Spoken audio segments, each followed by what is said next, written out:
Hello friends, എല്ലാവർക്കും സുഖമല്ലേ? ഞാൻ ഷഹന അജ്മൽ. നമ്മുടെ പുതിയൊരു വീഡിയോയിലേക്ക് എല്ലാവർക്കും സ്വാഗതം. വീഡിയോ ഇഷ്ടപ്പെടുകയാണെങ്കിൽ ലൈക്ക് ചെയ്യാനും ഷെയർ ചെയ്യാനും സബ്സ്ക്രൈബ് ചെയ്യാനും മറക്കല്ലേ. അപ്പോൾ ഞാനിന്ന് വറുത്തരച്ച കടലക്കറിയുടെ റെസിപ്പി ആയിട്ടാണ് വന്നേക്കുന്നത്. നമ്മൾ കടല എടുത്ത് വെള്ളത്തിൽ കുതിരാൻ വേണ്ടിയിട്ട് ഇട്ടിട്ടുണ്ട്. അപ്പോൾ അത് ഒരു 3-4 മണിക്കൂർ കുതിർന്ന് കഴിഞ്ഞ് നമുക്ക് അത് കുക്കറിൽ ഇട്ട് വേവിക്കാം. അപ്പം ഞാൻ ഇത് കുതിർത്തി എടുത്തിട്ടുണ്ട്. അപ്പം അതിലേക്ക് ഞാൻ ഒരു സവാളയും കട്ട് ചെയ്തിട്ട് മുളക് പൊടി, മഞ്ഞൾപ്പൊടി, മസാലപ്പൊടി എല്ലാം കൂടെ ഇട്ട് ആവശ്യത്തിനുള്ള ഉപ്പും വെള്ളവും കൂടെ ചേർത്തിട്ട് നമുക്ക് ഒരു 10-8 വിസിൽ കേൾപ്പിച്ചെടുക്കുക. അപ്പോഴേക്കും നന്നായിട്ട് നമ്മുടെ കടല വെന്ത് കിട്ടും. അപ്പം ഞാനിനി ഇത് അടച്ച് വിസിലിട്ട് നമുക്ക് അടുപ്പത്ത് വെക്കാം. അതവിടെ ഇരുന്ന് വേകട്ടെ. അത് 10 വിസിൽ ഞാൻ കേൾപ്പിക്കും കേട്ടോ. അപ്പോൾ 10 വിസിൽ കഴിയുമ്പോൾ നമുക്കത് തുറന്നെടുക്കാം. അപ്പോഴേക്കും നമുക്ക് ഇതിനാവശ്യത്തിനുള്ള തേങ്ങ വറുത്തെടുക്കാം. തേങ്ങയും ചെറിയ ഉള്ളിയും പിന്നെ ഞാൻ കുറച്ച് പെരുംജീരകവും കൂടെ ഇടും. പെരുംജീരകം ഇടുമ്പോൾ നല്ലൊരു ടേസ്റ്റാണ്. അതും കൂടെ ഇട്ട് കുറച്ച് എണ്ണയും കൂടെ അടിയിൽ പിടിക്കാണ്ടൊക്കെ ഇരിക്കാൻ വേണ്ടി കുറച്ച് എണ്ണയും കൂടെ ഇട്ട് നമുക്ക് പയ്യെ വറുത്തെടുക്കാം. നല്ല ഗോൾഡൻ കളറാക്കി വറുത്തെടുക്കണം. കരിഞ്ഞു പോകാതെ നോക്കണം. പിന്നെ തീ കുറച്ചൊക്കെ ഇട്ടിട്ട് വേണം നമ്മൾ വറുത്തെടുക്കാൻ. അങ്ങനെ നമുക്കിത് വറുത്ത് ഗോൾഡൻ കളറാക്കി എടുക്കാം. ഇപ്പോൾ ഇത് ഇവിടെ ചെറിയ ഗോൾഡൻ കളറൊക്കെ വരുന്നുണ്ട്. അപ്പോൾ നമുക്ക് നന്നായിട്ട് ഗോൾഡൻ കളർ ആകുന്നത് വരെ നമുക്ക് വഴറ്റി വറുത്തെടുക്കാവുന്നതാണ്.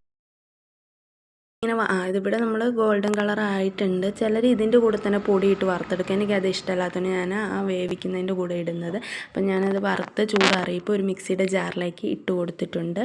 അപ്പം നമുക്കിതൊന്ന് ആദ്യം ക്രഷ് ചെയ്തെടുത്തിട്ട് ഒരല്പം വെള്ളം ചേർത്ത് അരച്ചെടുക്കുക. ഒത്തിരി വെള്ളം ആക്കി കളയണ്ട, കുറച്ച് വെള്ളം ചേർത്ത് നല്ല ഫൈൻ പേസ്റ്റായിട്ട് നമുക്ക് അരച്ചെടുക്കേണ്ടതുണ്ട്. അപ്പം ഞാനിതിവിടെ അരച്ചെടുത്തിട്ടുണ്ട്. ഒരു കൺസിസ്റ്റൻസിയിൽ അരച്ചെടുക്കുക. എന്നിട്ട് നമുക്ക് നമ്മുടെ കടല എന്തായി നോക്കാം. കടല ഇതിവിടെ വെന്ത് സെറ്റായിട്ടുണ്ട്. അപ്പം നമുക്കിനി ഇതിലേക്ക് ഈ അരപ്പ് ഊറ്റി അതിനാവശ്യത്തിനുള്ള വെള്ളം കൂടെ കലക്കി ഊറ്റിയിട്ട് നന്നായിട്ട് തിളപ്പിച്ചെടുക്കുക. അപ്പോൾ ഉപ്പ് കുറവുണ്ടെങ്കിൽ കുറച്ച് ഉപ്പും കൂടെ ഈ ടൈമിൽ നമുക്ക് ആഡ് ചെയ്ത് കൊടുക്കുക. അപ്പം ഞാനിത് ആവശ്യത്തിനുള്ള വെള്ളവും തേങ്ങ അരപ്പും എല്ലാം കൂടെ ഇട്ട് സെറ്റാക്കിയിട്ടുണ്ട്. ഇനി നന്നായിട്ടൊന്ന് വെട്ടി തിളയ്ക്കട്ടെ. തിളയ്ക്കുമ്പോഴേക്കും നമുക്കിത് ഉള്ളിയും കടുകും ഒക്കെ അരിഞ്ഞ് താളിച്ച് ഊറ്റണം. അപ്പോഴേക്കും നമ്മുടെ വറുത്തരച്ച കടലക്കറി ഇവിടെ സെറ്റായിട്ട് കിട്ടുന്നത്. ഇവിടെ നന്നായിട്ട് തിളച്ച് വരുന്നുണ്ട്. നല്ല വെട്ടി തിളയ്ക്കട്ടെ കേട്ടോ. അപ്പോഴേക്കും നമ്മുടെ കടലക്കറി ഏകദേശം സെറ്റാകും. അപ്പോഴേക്കും ഞാൻ ഇവിടെ ആവശ്യത്തിനുള്ള ഉള്ളി അരിഞ്ഞ് വെച്ചിട്ടുണ്ട് നമുക്ക് താളിച്ച് ഊറ്റാൻ വേണ്ടിയിട്ട്. അപ്പോൾ ഉള്ളി അരിഞ്ഞെടുത്തിട്ടുണ്ട്. ഇനി നമുക്ക് ഒരു ചീനച്ചട്ടി വെച്ചിട്ട് അതിലേക്ക് ആവശ്യത്തിനുള്ള വെളിച്ചെണ്ണ ഒഴിച്ചു കൊടുത്തിട്ട് കടുകിട്ട് പൊട്ടിച്ചിട്ട് ഉള്ളിയും കൂടെ വയറ്റി ഗോൾഡൻ കളർ ആകുമ്പോഴേക്കും നമ്മുടെ കറിയിലേക്ക് ഊറ്റി മിക്സ് ചെയ്യുമ്പോഴേക്കും നമ്മുടെ കടലക്കറി ഇവിടെ സെറ്റാണ്. അത് ഞാൻ കടുകിട്ട് കൊടുത്തിട്ടുണ്ട്. ഇനി നമുക്ക് അരിഞ്ഞു വെച്ചിരിക്കുന്ന ഉള്ളിയും കൂടെ ഇതിലേക്ക് ഇട്ട് ഗോൾഡൻ കളർ ആവുന്നത് വരെ വഴറ്റിയെടുക്കണം.